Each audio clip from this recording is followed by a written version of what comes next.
Hello everyone. It's Stray Faye here with another episode of Cupid Parasite. Continuing on with the secret Jupiter route, we learned a few things. There seems to be a giant subplot happening in the background. I'm guessing this was happening in the other routes as well, because in Alan's route they did mention that Juno has gone missing, and in this route it seems to be much more of a problem. Juno's gone. It seems like her artifact is gone as well, the wedding dress. And there's some weird, plot points that, Jupiter's like, I have to, release the seal or something to get Juno's artifact back. And then we learned some other things that, she is actually Jupiter in disguise this whole time. Our little pet oxen fluffy cloud swan thing has actually been the leader of the Deconsenties this whole time, and we've been doing all sorts of things with him, like using him as a massager and taking baths with him. And he is kind of a quirky little character. He's very sensitive. He's afraid of loud noises and mice. Which, yeah, it's just kind of a difference in personality between this hardcore god versus this little scared little creature. Alright, anywho, let's continue on with this route. We got the next chapter, the secret cupcake incident. What's this gonna be about? Other than that, my days of studying passed without incident. Alright, Lynette's reliving college days, although technically this is an alternate universe where the gods let her go to college instead of her just sneaking off to do it.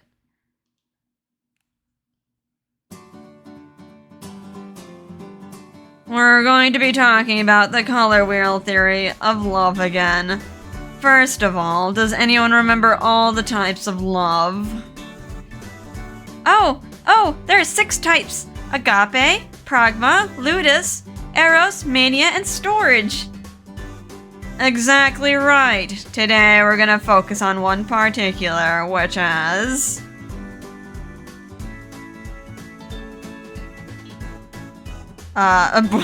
Buongiorno, ladies and gentlemen. Oh, this is someone else. Giordano. Ladies and gentlemen, let's begin the class, shall we? Today we'll be reading sections of Hesiod's Theogony. Can't say words today. Theogony lists the children of Kronos as Hestia, goddess of the hearth, Demeter, goddess of fertility, Hera, goddess of marriage and birth, Hades, king of the underworld, Poseidon, king of the ocean, Charon, and who else? Oh, I know! The almighty Jupiter! That's right, Jupiter, otherwise known as Zeus. Specifically, Zeus was his Greek name, while the Romans would later refer to him as Jupiter.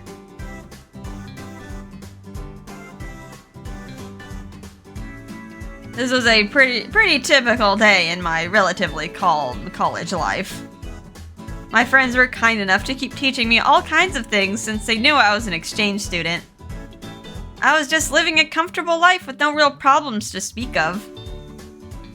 Until that day the Fire Nation attacked.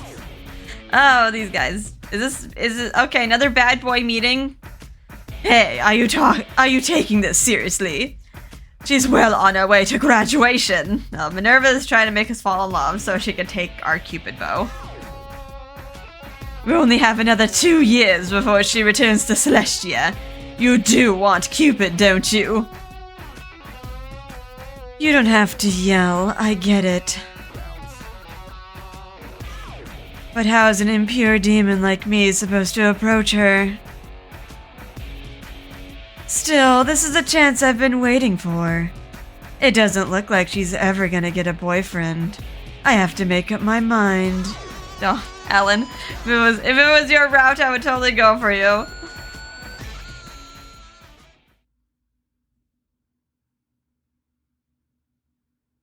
A few days later, when I arrived at my mythology class, the room was strangely full. Yeah! Fangirls! This new professor is so hot! I can't believe someone like him wound up at our school! Huh? What's going on? College friend 1. Professor Giordano won a contest to travel around the world, so he's gonna be gone for a whole year. And his replacement is this new guy, Professor Melville? Isn't he just the cutest? Wait, Alan's gonna become a teacher. Oh no, he has a lab coat. They literally just drew it with extra clothes just for this. Hello, our darlings. I'm Professor Melville, and I'll be taking over for Professor Giordano. It's very nice to meet you all. Is he really that handsome? People are acting like our new professor is some famous Sillywood actor or something. I mean, I guess he's cute. But yeah, like your first impression of him is just some like sleazy goth boy just flirting with everyone. Sure, it's kind of rare to get such a young professor at Los York University, but still. I mean, when your only option is some other like old moldy professor, then I guess yeah. T? G was perched on my shoulder, and he leaned forward to look at the new professor. He was staring at him with skepticism. Does he know he's a demon? Gee, what's wrong? G? He uttered a sound I'd never heard from him before. I got the sense that he had a strong distaste for Professor Melville. No, his demon senses are tingling. So Professor Giordano left off with Hesiod's Theogony, correct? We may as well start at the beginning, don't you think? First there was chaos, complete disorder. Next came Gaia and Tartarus. After them, Eros was born. These were the first primordial gods. Huh? Eros? Eros, that's the Greek name for Cupid. Professor, does Eros refer to the same god as Cupid? When I raised my hand and spoke, the professor smiled at me. Excellent question. Actually, there are a number of theories that attempt to explain the birth of Cupid. Some say she's a child of Aphrodite and Ares. Others think Nyx birthed her from an egg. Or maybe she may even be born of Zeus himself. What? A child of Lord Jupiter? I can safely say that the first theory is actually the right one, though. Aphrodite, also known as Venus, and Ares, known to some as Mars. In other words, my mom and dad. I thought those are your like adopted parents, though. But not really, right? They're actually my foster parents. Actually, how are gods even born in the first place? She doesn't know the revelation that we had in Alan's route. To be honest, I don't know the first thing about stuff like that. Slightly confused, I thanked Professor Melville for his comments and went back to listening to the lecture. Erebus and Nyx were born next, and together these primordial gods gave birth to many more. The primordial gods he mentioned don't exist in Celestia, so listening to him was like hearing about some ancient ancestors. I finally heard a familiar name when he mentioned the birth of Zeus, or Lord Jupiter in other words. Kronos was afraid one of his sons might strike him down, the way he did his father, so he devoured them one by one. Zeus was the only one who managed to avoid this fate, all because his mother managed to get Kronos to follow a simple stone. A stone? As I was thinking how ridiculous it was that Lord Kronos was fooled by a mere stone, a girl sitting in front of me raised her hand. Professor, was it actually a stone or was that some kind of metaphor? Good catch. It's strange to think you could trick a god with a literal stone, right? Especially the god of agriculture. Some people think that the stone was actually Zeus's twin. That's just a guess, of course. Or maybe it was a god, but it was stillborn. Some scholars even believe the stone was special, like perhaps the Philosopher's Stone. Ah, I see. Thank you. No wonder so many people are curious about the stone. Whoops, I accidentally flipped the stick. But no matter how many times I read the passage in Theogony, it just didn't feel right. Still, if Dad wanted to eat a child and someone gave him a stone and said it was a baby, he definitely might just swallow it. Wait, are we talking about Mars here? Implying that he's like dumb as bricks. The truth is, gods really don't pay very close attention to things. Ultimately, Zeus escaped danger, but found himself all alone. He grew up in Crete, raised by local nymphs. I flipped through Theogony again while listening to Professor Melville's lecture. Zeus, or Lord Jupiter, escaped all alone and grew up in Crete. Next, Professor Melville told us that Zeus made his father ingest a special drug to make him vomit out all of his children. And that's how the children of Kronos were released from their conflict with him. This battle came to be known as the Titanomachia, or Maki. Whoops. Yes, okay. I was like, what button did I press there? Oh yeah, I think I remember Mom telling me something about that. Which means this particular story is true. Probably. Is this some sort of like, important background knowledge? But when is he gonna talk about Cupid? This is is this mythology or love psychology? I forgot. I get bored hearing about stories I already knew, so I start flipping ahead in the book. Which is where I stumbled on a bunch of stories about Lord Jupiter's history of love affairs with all different kinds of women. He became a bull to seduce Europa, I remember that one. Became a cloud to be with Io, and became a literal golden rain to hook up with Danae. You would do anything to meet women. The book described a god who was only interested in free-spirited affairs with lots of women. Does that describe Chi? Chi was meanwhile, Chi's is afraid of Lynette's boobs, so I don't know. Did Lord Jupiter really do these kinds of things? Chi? All of a sudden, Chi hopped onto the table and looked at the Theogony. He seemed to recognize what he was looking at, then suddenly tore into the book. He's just like lies and slander. I didn't do any of those things. Okay, that's it for today's class. Remember that you all have a report due by the next time we meet. Ah, Professor, I was hoping to ask you something in private. Me too, Professor. Do you have some extra time?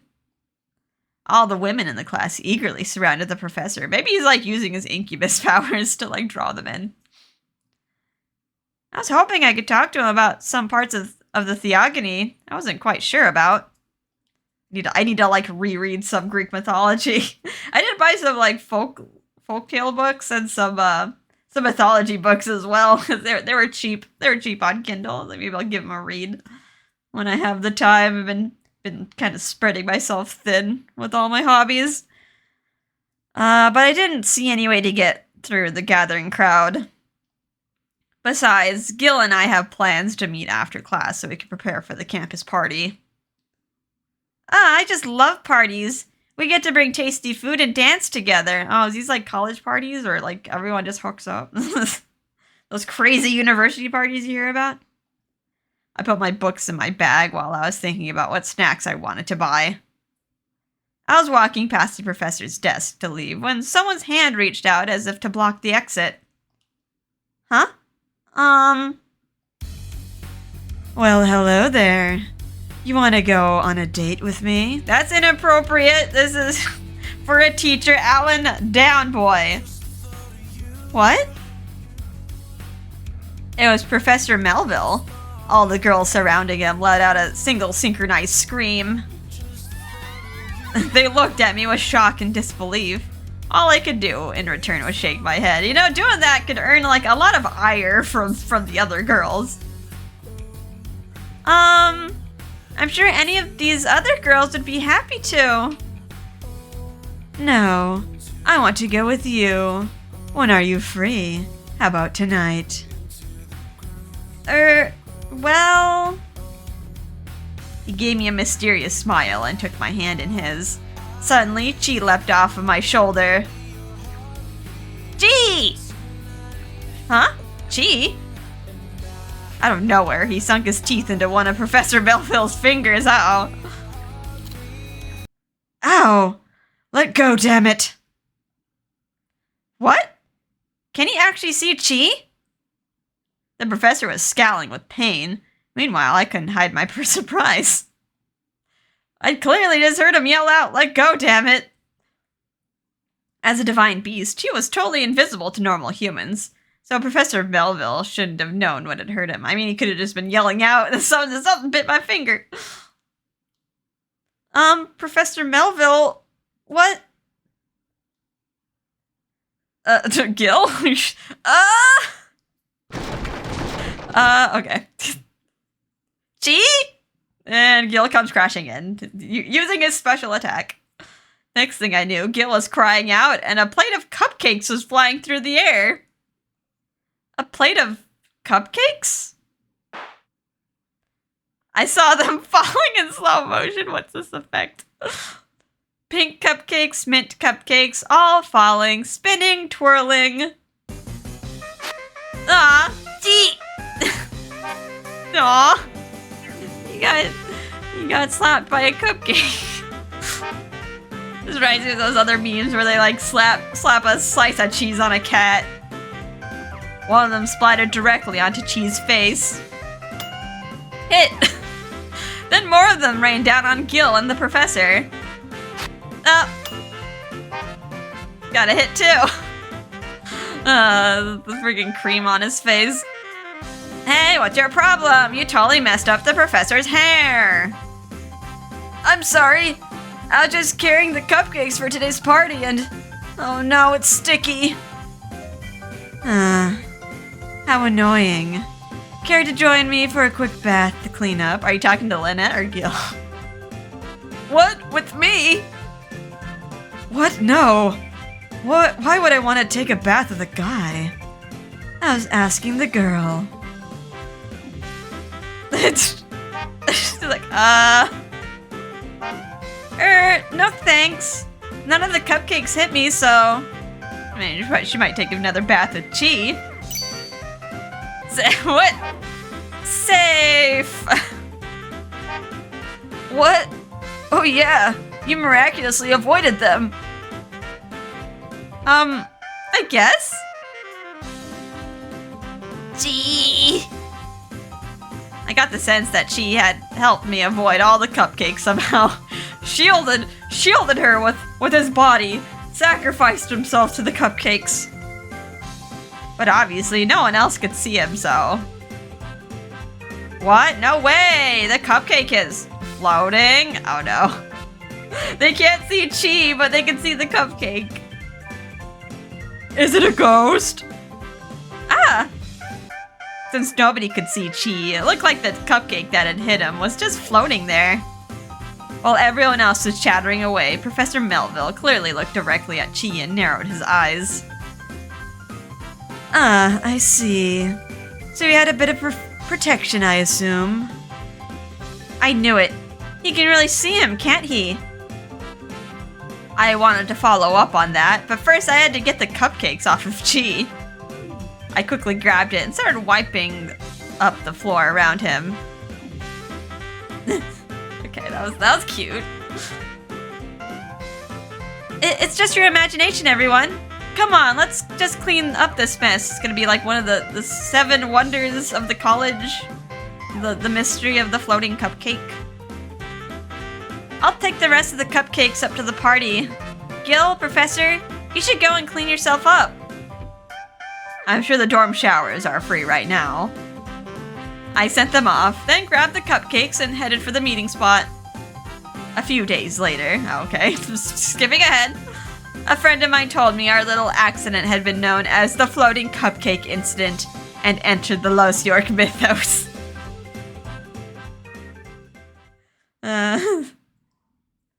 It became a myth. Cupcake. Okay, back to this is a Chi's perspective or Jupiter's perspective. The night of the floating cupcake incident.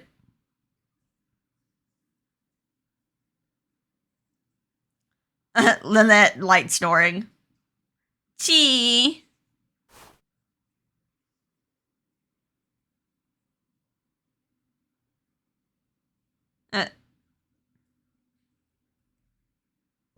Oh, okay. Poof. After midnight, as she was fast asleep, I slipped out of the house. I decided I had to track down that demon we'd met in college, Alan Melville. Gonna have a showdown. I searched for any signs of Melville's presence. Voice modulator. I get the sense that he was an incubus, and yet... I recognized that particular soul.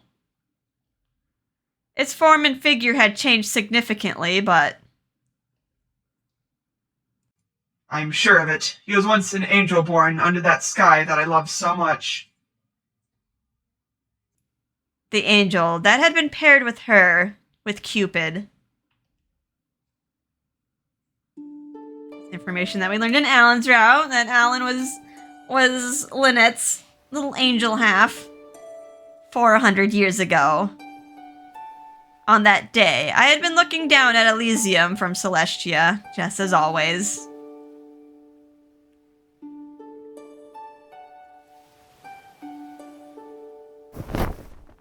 An angel has no name. An angel has no voice.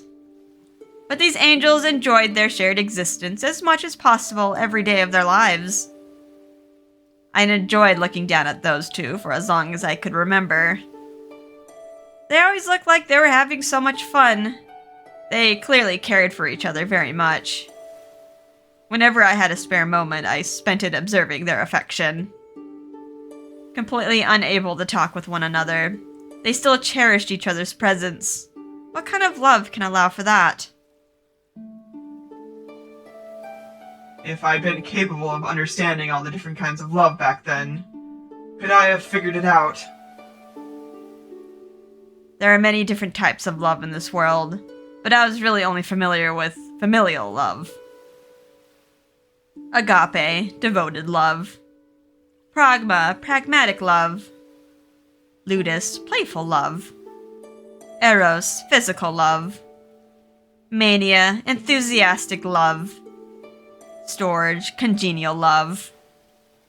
I've only ever felt familial love.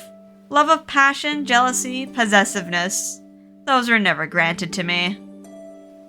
In order to perform my duties as the god of all gods, I had to be denied those emotions. Maybe that's why I found those two so captivating. He loved her and protected her so passionately. It truly felt like mania. So when a certain day came, even though it wasn't my place to do so, I decided I had to speak up. Because on that day, Mercury had selected her to become a new god.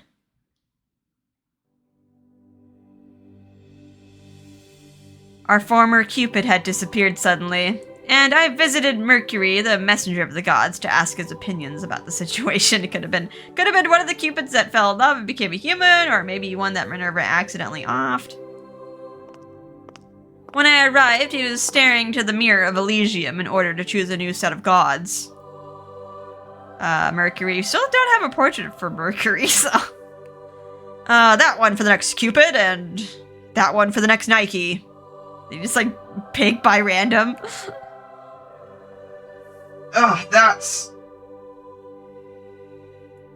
Within the mirror, I saw one of the two angels I'd come to care for so much.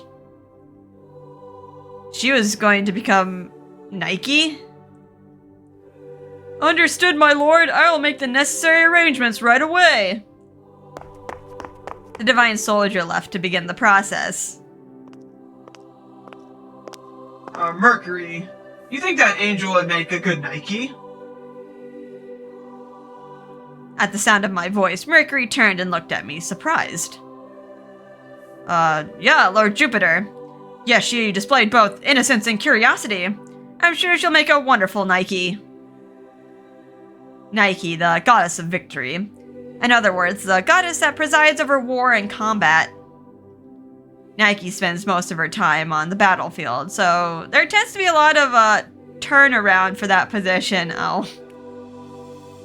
Especially lately, there's been so much war, so much bloodshed. Nike was sure to expire much sooner than Cupid. And I knew that I didn't want that to happen. If anything, I wanted to do whatever I could to keep them together forever. But I also knew that as the god of all gods, it was wrong to have such feelings. Couldn't you perhaps rethink your decision? I'm sorry, I'm afraid the process has already begun. Although I suppose I could switch the roles of Nike and Cupid. Oh. So the other angel gets shafted. Oh. Well, I guess that gives Lynette more time, though. Feel bad for the other angel, though. Then please, if you can, at least do that much. I actually found myself muttering such thoughts out loud. She has such a strong sense of love. If she can become Cupid, I'm sure she would do an incredible job. Very well. We shall make that one Nike and that one Cupid. Such an arbitrary decision. Why does he get to decide? And I, like, why couldn't they just, like, pick Alan, too? Like, oh, they're a pair. Like, why not just... And they need two gods. Why not pick one for one job and one for the other? Why take one and then leave the other one with, like... with a sense of resentment and loss? I guess they could have just, like, wiped Alan's memories, because they wiped Lynette's memories.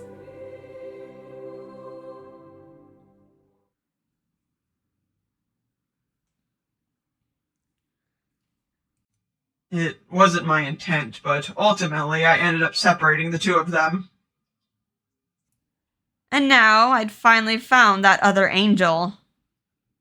I was sure he would be eager to help me save her. And at that moment, I could feel his presence near me. Alan Melville, show yourself. I know you're there. Disguising myself, I turned the corner and came face to face with the demon, just as I'd expected. It is my impeccable disguise, this mask. Oh, he's in his demon form. What? How can you see me? I am Jupiter, god of all gods and leader of the Deconsentes, and I must speak. How could you? How could you tear us apart? Alan mad. As soon as he saw me, his entire body tensed as if preparing for battle. He has fostered this resentment for many years. Alan, wait. I just want to help. You're to blame for my fall. It's your fault I look like this. I'll never forgive you.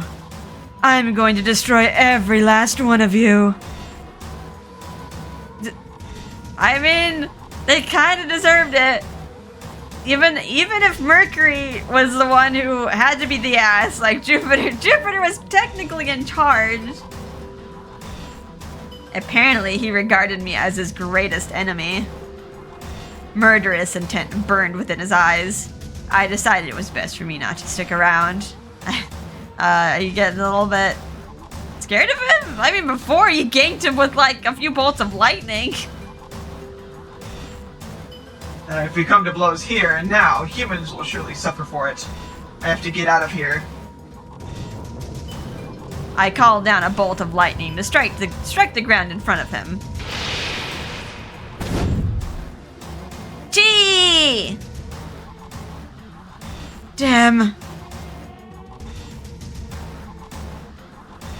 He's gone. I lost him.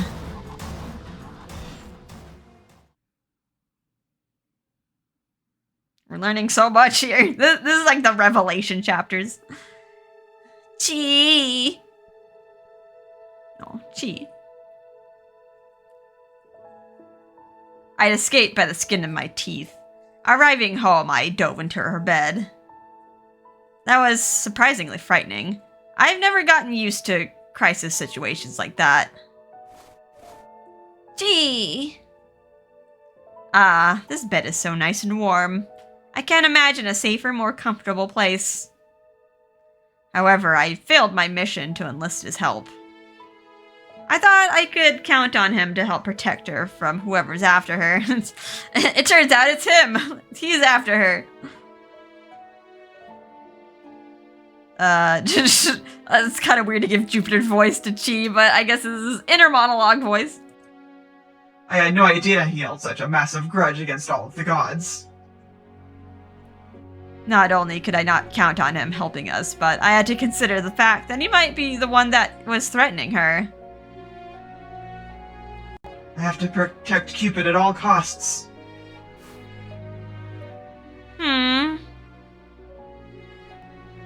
As I was thinking about her safety, she rolled over and pulled me into a sleepy hug.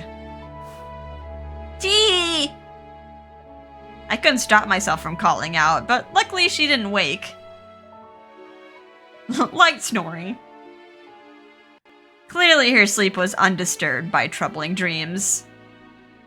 The most innocent, naive, adorable angel I'd ever seen. I want her to know love without pain.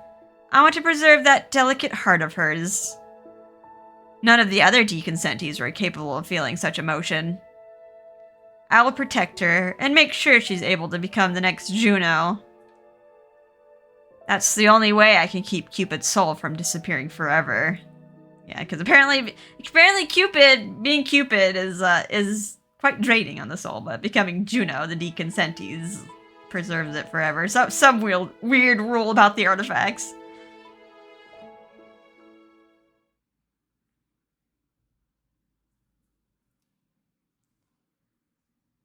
Alright, next chapter. Actual Cupid incidents. What's this? Is this the underworld?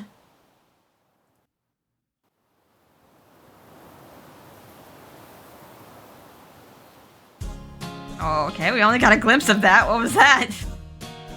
And so, I entered my 3rd year of college. Time is just going by in a flash.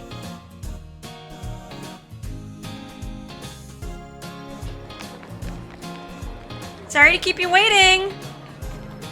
One day, Clarice and I had decided to call Gil and see if he wanted to hang out. We planned to meet up on 2nd Avenue. Gil was 2 years ahead of us, so he already graduated. Most college students here didn't look for jobs until after graduation, so Gil hadn't found full-time work yet. Is he doing freelance, hoping to get with Lynette and spend all his time with her? We were curious about what he'd been up to, which is why we invited him out, and so here we were. You're early as always, Gil. How long were you waiting today? About 2 hours, I guess. Jesus Christ, dude. Even though you graduated from college, you're still the same as ever. Oh well, let's go watch a movie. Yeah!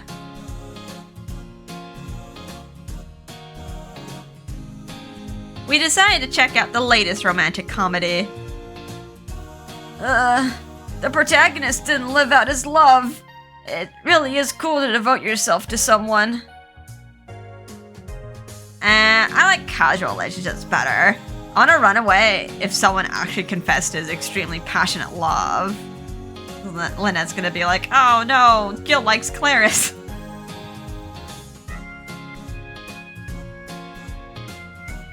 Seeing them in their casual clothes. We did some window shopping on the main street and enjoyed our time in the city.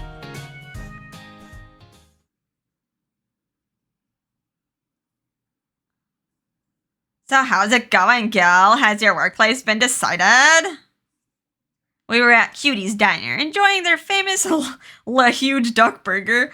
When Clarice asked that, he suddenly looked a little shy.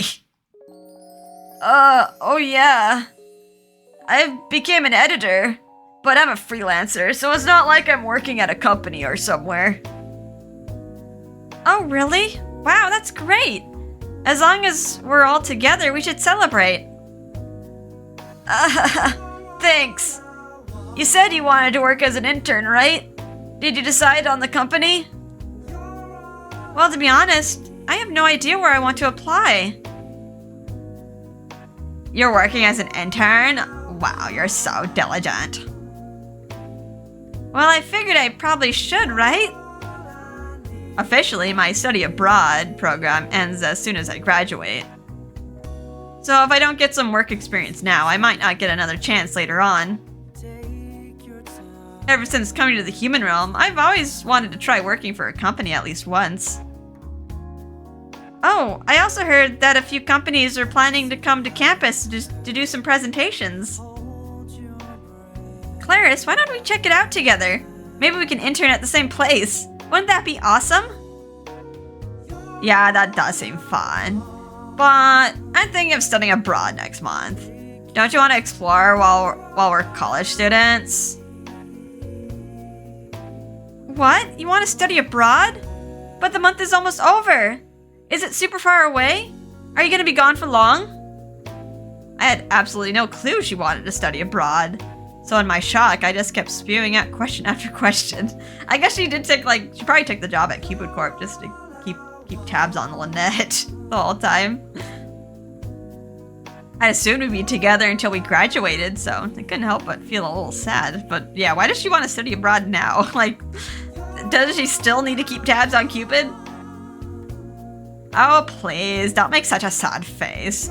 It doesn't mean we're no longer friends. I'm still considering my destination. I'll tell you when I've decided. Okay, I get it. But let me know if there's anything I can do to help, okay? I'll help you too. I'm pretty good at packing up, you know. Thanks, you too. But more than that, you never got a boyfriend. Shouldn't you be worrying about that more than internships? What? A boyfriend? Who cares about job? Love first. Yup, dating is so fun, you know. Don't you think you should experience it once? Not that I wasn't interested in the idea. After all, I wanted to experience everything I could in my short human life. But in the end, I'm a god. As far as I know, we're not even capable of falling in love. Besides, I knew I only had a few years left down here. I'm sad about the idea of Clarice leaving, but at some point I'll have to go back myself. How can I make them understand? I had a few friends that broke up with their partners after just a few weeks, but I was Cupid, the god of love. I always felt sad when they broke up, so the last thing I wanted to do was date someone knowing I'd have to dump him. I don't know. I think I'm fine with how things are. I'd rather support other people's relationships than fall in love myself. I knew it. You didn't give me a response to the letter I put in your textbook, so I guess I was rejected. Oh, so that's what that was. Is the whole letter debacle gonna be revealed? That was a whole big thing in Gilstrout. They're just gonna ignore it. So listen up, you two. If either of you have anyone special in mind, I'll support you however I can. There you go again, your Cupid habit. Come on, I'm fine. I don't need your support. Anyway, you must also tell me if you have someone in your mind. Let's go on a double date. Okay, but for now, let's go get some bubble tea. I spent the rest of the day walking around Los York with Clarice and Gil. Before I realized it, the day was over. Gil went home. And since then, we both kind of fell out of touch with him for some reason.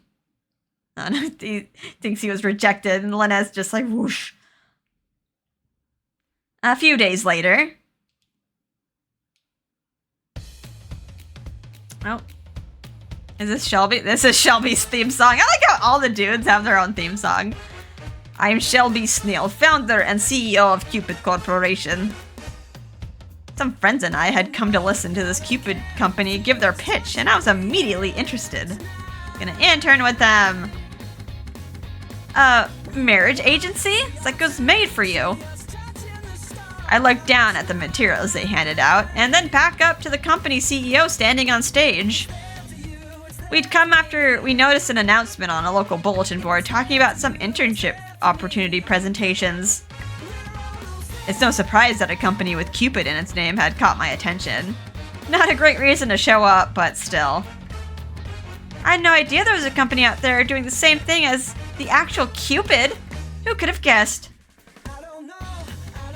I felt like this was meant to be.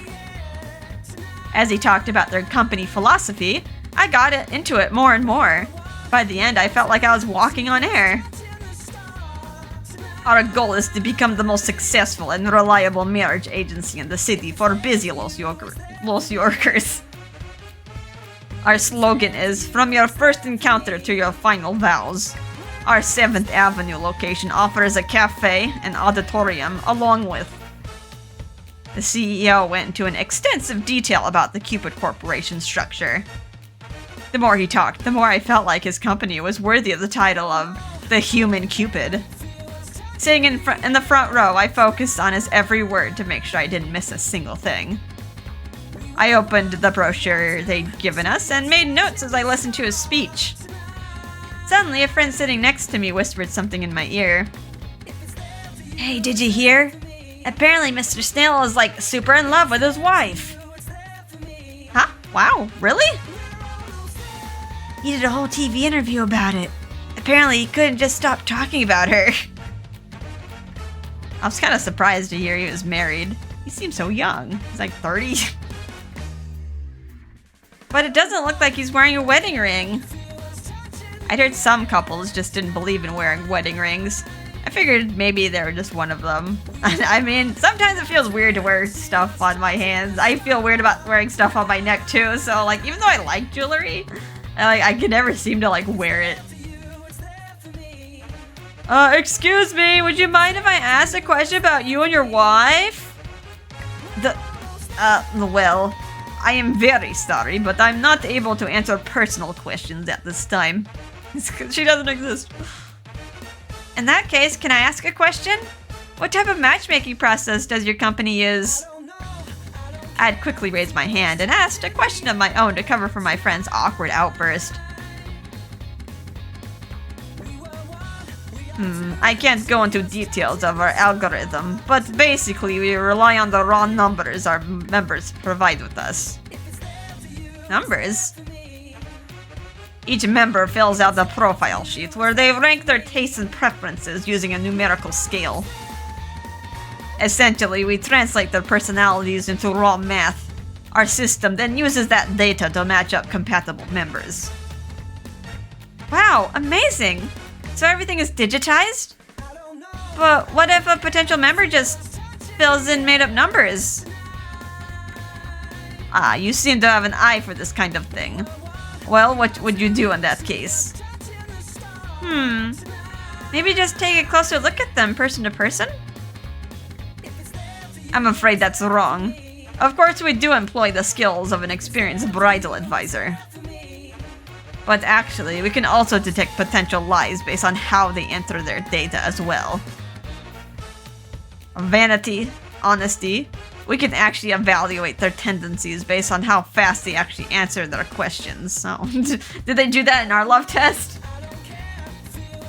We update our system literally every day, so we're able to offer incredibly accurate matchmaking. Amazing! That's really an incredible breakthrough. So you're able to accumulate data day after day and achieve huge amounts of matchmaking. Thank you for your answer. Do you mind if I ask another question? It's about your company's approach to marketing. One by one, I asked all the questions I could think of. Now she got all the participation points here. The company seems so wonderful. I just couldn't stop thinking about it. How are they achieving this level of matchmaking? Even when you know someone is looking for love, it's incredibly difficult to find ideal love for them. Humans are seriously amazing. Compared to us gods, the speed of their evolution and development is on a whole nother level. You seem to be highly motivated, am I right? I'm glad to see that. I have some additional materials that go into more detail. I'll be happy to give them to you after the presentation. I'd like that. Thank you so much. I was overwhelmed with emotion. I feel like I'd finally found the perfect company for me. I wanted to learn everything I could about them. I especially wanted to meet the bridal advisors they had working for them. It was literally the first time any kind of job had appealed to me since I'd arrived in the human realm. Seeing me ask all those questions, my friends who knew how disinterested I normally was pretty surprised.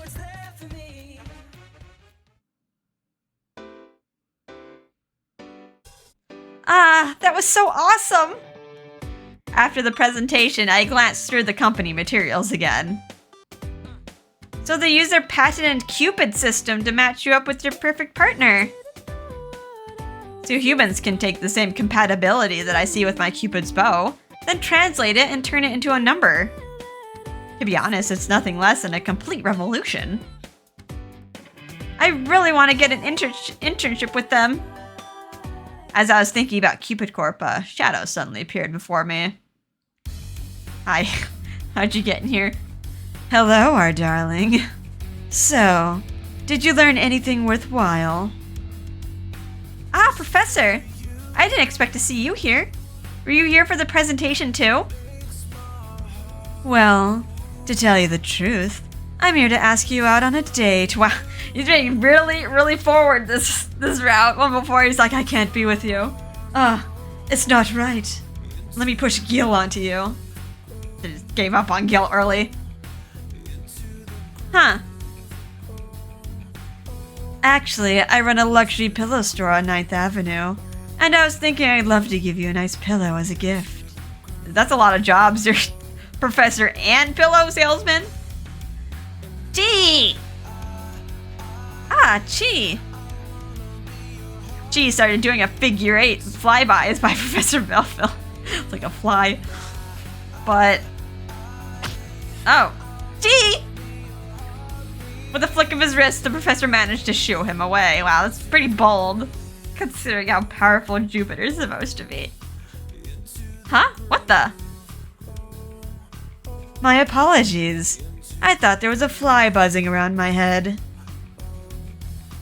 G. She landed on my head and let out a low growl. I got the impression that G did not like the idea of me and the professor getting to know each other. At this point, I have absolutely no doubt that Professor Melville can see Chi. Maybe he's just one of those people that's sensitive to supernatural stuff. Again, that's how she's gonna rationalize it. Well, sorry, I really appreciate the invitation, but I'm kind of busy today, so... Busy? Busy doing what? I don't mind waiting a few centuries for you, you know. Is that a hint? Oops. I wasn't expecting my controller to rumble. Without warning, he put his hand on my hips and gazed deeply into my eyes. Staring into his captivating red eyes, I found myself at a loss for words when I heard someone right behind us clear his throat. Oh, Shelby, hi. Ahem. Pardon the interruption. I brought you those materials I mentioned, but perhaps now is not a good time. Oh, thank you. And don't worry about this. It's just Professor Melville's way of saying hello. It doesn't mean anything. It's a lawsuit waiting to happen. Teachers aren't supposed to say hello like this. Actually, it does. Although it doesn't have to be me, if you prefer someone else. Well, Mr. Snail, please take good care of her. And if you can, teach her how to love. Huh? What are you? Gee? I know you're not married. Wow, just throwing that secret out there. You're looking for a business partner. who will pretend to be your wife, aren't you? Professor Melville whispered something into Mr. Snail's ear, and his face went completely pale. What? Mr. Snail looked bewildered, while the professor just shrugged his shoulders. Well, this is your girl. Hardworking, totally pure. Loves matchmaking more than anything. I'm sure you saw it during the presentation. She's devoted to supporting other people's love. Like the true god of romance, she'll lead Cupid Corp into the future. What are you? That's just wrong. That singles apartment on 8th Avenue. Wow, blackmail. That's where you live, right? The building registry does list you as single. The professor just kept whispering to Mr. Snail, and his face just kept getting more and more shocked. And then his eyes went from surprised to furious. Just who the hell are you? Just the devilish little troublemaker, you know. But I'm not trying to cause you trouble. Just the opposite. I want to help you out. The devil whispering in his ears. Help me out. She wants to apply for an internship at Cupid Corp. This is the perfect opportunity for both of you, don't you think? Huh? Professor, how did you know that? I just do. Mr. Snail, just hire her. You won't regret it, I promise. And treat her well, okay? He's offering up a student on a silver platter. See? The professor gave a quick wave and walked off. I looked at Mr. Snail, unsure of what to say. I mean, if I was Mr. Snail, I'd probably, stay away. Because, oh god, this is romantic trouble at work. This could be a lawsuit waiting to happen.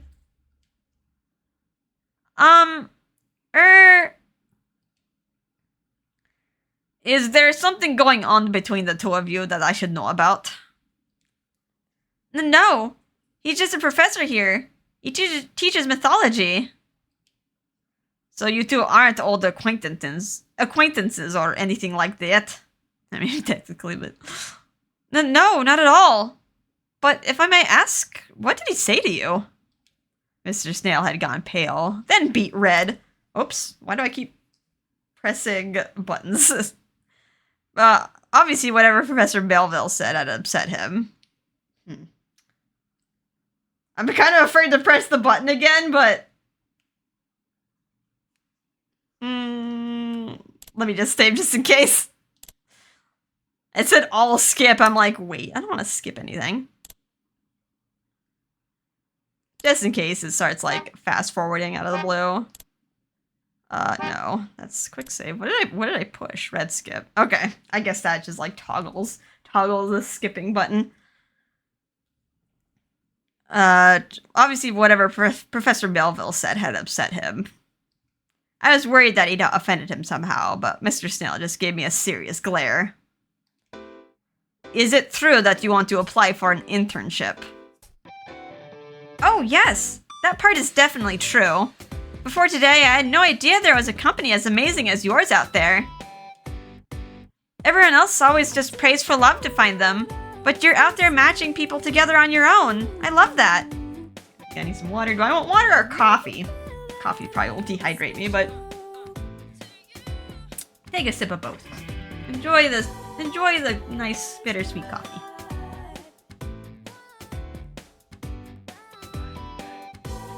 As I went on and on about how I was feeling, he began to look a little flustered. Oh no, did I get a little too carried away there? I froze up, terrified that I'd said something to upset him again. Actually, I'm studying romantic psychology right now, and I've always wanted to use my knowledge to become a matchmaker. So far, I've tried to support my friends in their pursuit of love, but I didn't think a way to really help more people. So your philosophy is really inspiring for me, taking the demands of those who come to you and supplying them with the perfect match. I forced myself to look straight into his eyes as I spoke, and when I was finished, he responded with a smile. Thank you. I'm very grateful to hear you say that. We'll proceed with our internship program as usual, but don't worry, I won't forget the passion you showed today. Thank you.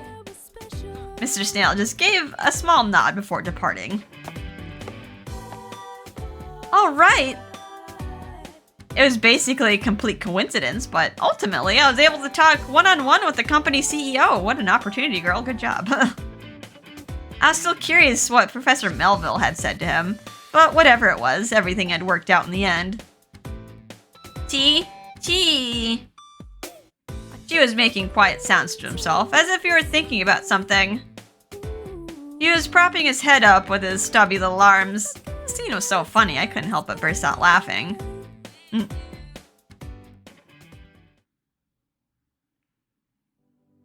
Nope, not the end quite yet. Back to Celestia. It's true that there are less wars, but that doesn't mean I can be the substitute for Lord Jupiter. Mars, you're in charge while Jupiter just like goes down to Earth playing as cheat. What's wrong, Mars? Do you need any help? Venus? Oh, no, well, I have no secrets to hide from you. What is it? Can I do something for you? The truth is, Lord Jupiter asked me to check the decline of the marriage rate. Oh, but that's Juno's job. Oh dear, she's still missing. What a pain. Oh well, I can help you with that. I want to hurry up and hang out with you. Oh, Venus, my love, my life, I shall be your servant. Wait, oh no, Mars, look. The marriage rate is declining so rapidly. And they just look at these meters. This is terrible. I should quickly report this to Lord Jupiter.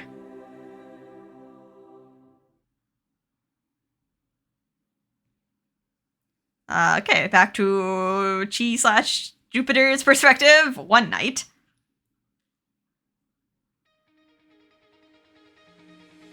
I was watching the world of human beings from the sky.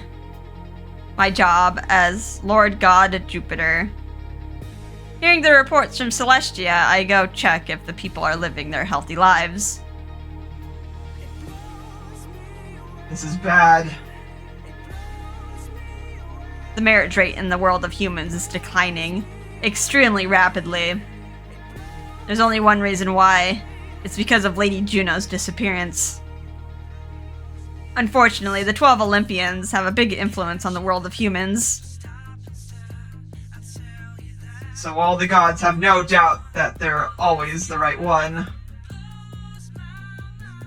This is how it always worked.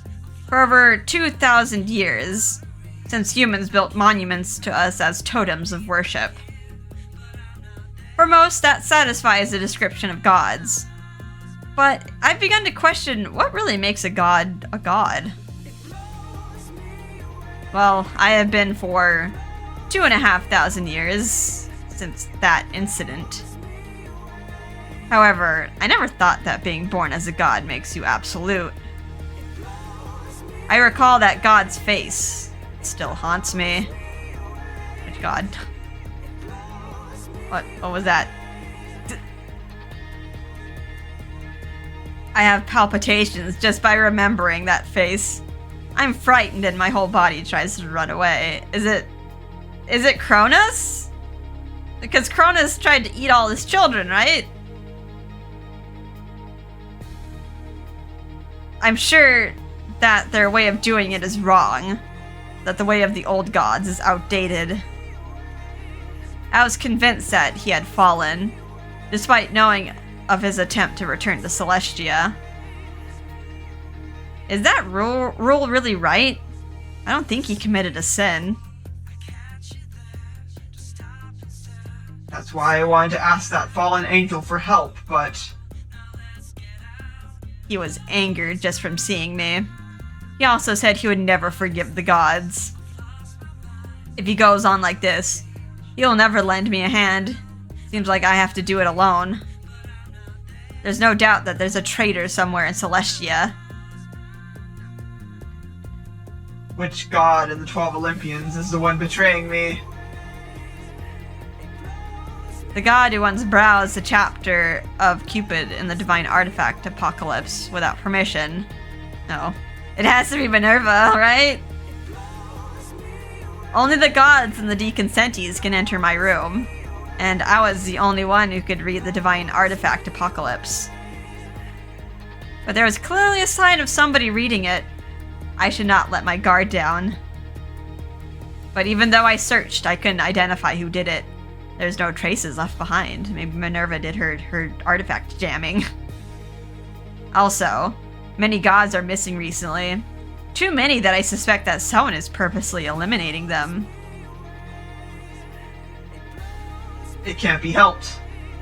I should do that. I must take risks in order to accomplish my goal. I spent too much time running. It must be done. It's been a long time since the rite has been performed. Do I have it in me? I nervously closed my eyes and concentrated. And... oh no! Oh! It's Peter without a shirt! Where's his shirt? Should I do Peter's voice? I feel like I should do a different voice, because like he's trying to be a human. Whoa, this'll work. Now people could see me. If I were to pose as a human, I could do more help. Alright, now I kind of get why his name is Peter Jupiter. I get it. It's kind of weird that like Peter Flage was just like a portraited character that just kind of popped up like randomly. And sometimes his name was just like mentioned randomly too. I guess he's been there all along. He's the cameraman. But it's tough. Not to just pose as Chi, but the mission as a whole in another form. I'm usually never in human form except in cases of emergency, but it's now or never. Juno's disappearance and a traitor among the gods most certainly qualify as emergencies. Come to think of it, human beings need something called names. What should I do? Cupid calls herself Lynette Mere. If I recall, she said she got the name from a hero of a popular TV show. I thought about taking a name from somewhere, but I shook my head. Put on some clothes, dude! The Lord God must have taken someone else's name. I must act in a manner befitting a Lord God. But I guess I'm already an unfit Lord God since I've escaped from Celestia, but... no matter how unfit I am, the fact that I'm a Lord God will never change. Please put on some pants. I was born as Lord God. That's the law of Celestia. Leaving that aside, I should think of my name. I'm Jupiter, so... Jupiter... Peter? He just shortens his name? Okay, that's kind of clever. The name Peter sits well. Now the family name. Peter Flage. Right, I shall call myself this. Is it Flage or Flage? I don't know how to pronounce that. Now I just have to adjust everything using my divine powers in order to stay by her side. Deconsentes have the power to control people to some extent.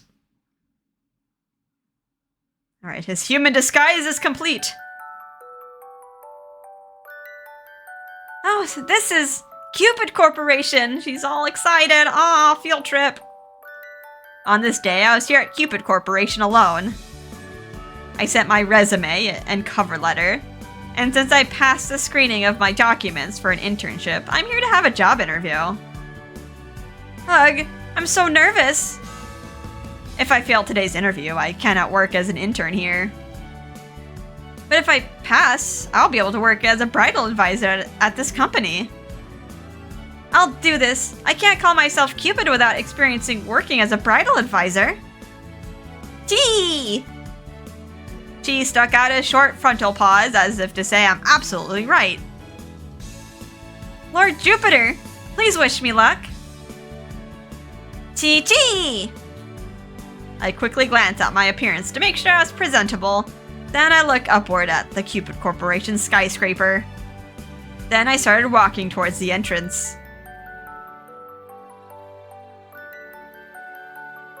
One week after I had my interview, after successfully receiving my letter of acceptance for the internship,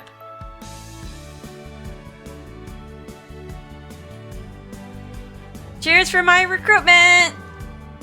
Chi! I opened the champagne bottle with Chi and made a toast together. We're just serving alcohol to this thing. I'm so glad.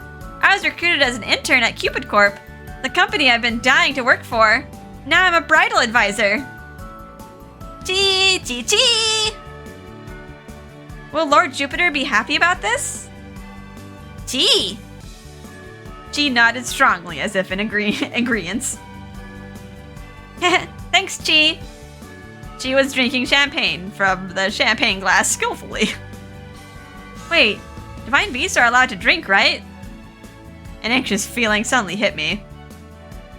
But he seems to be enjoying it, so oh well. Like, eh. It seems like I can really hold my drink too. Since people dedicate alcohol to us, it seems like gods are big drinkers. Chi and I ate crackers, topped with cheese, drank champagne, and enjoyed ourselves. And then I heard that there's another boy named Peter who will work as an intern at Cupid Corp this year. A student from Los York University. Oh, who is that? There are 5 boys named Peter in my major, but it seems like they're not the ones I'm looking for. Maybe he was in a different major. Chi Chi? I wonder what he's like. Can we be friends? Chi Chi! Chi nodded strongly, reassuring as always. Thanks, Chi. I should celebrate my offer for employment with a shopping spree.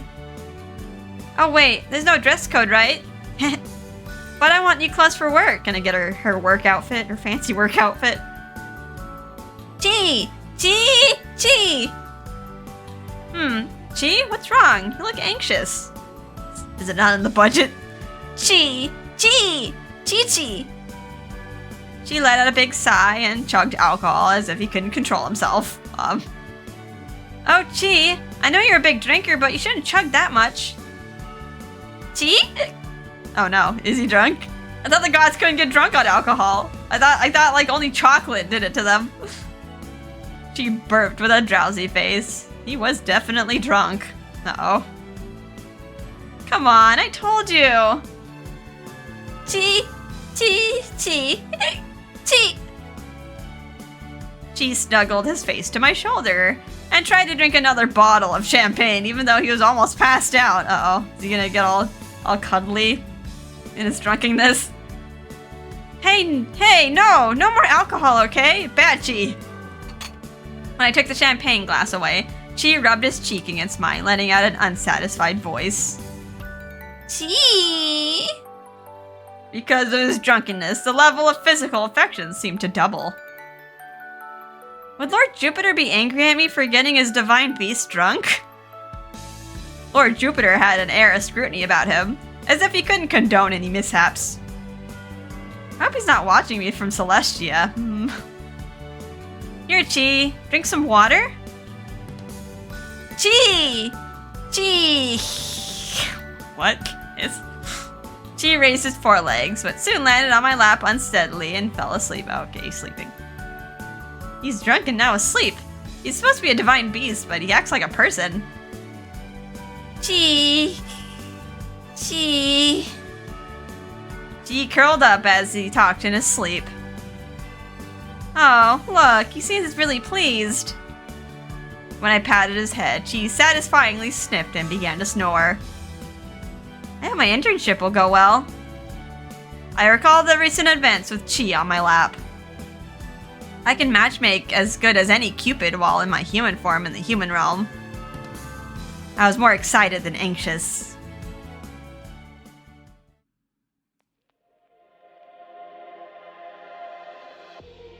Oh, next chapter. My internship and him. Why is the music so ominous? Okay, so it seems like we're gonna get a little more background, but we'll end things off here. I'll overwrite that save. Data saved. Okie doke. Some more revelations. A lot of it's like a lot of information that like we kind of already know, that we've already like gleaned from other routes, but yeah. I guess Peter Flange was also Jupiter all along. I mean, you can kind of maybe guess, like seeing him side by side, you're like, oh, okay, his hair is just shorter. But yeah, they just kind of snuck him in during the common route, huh? Anyway, I hope you guys are having a fun time with this, and I'll see you in the next episode. Bye-bye.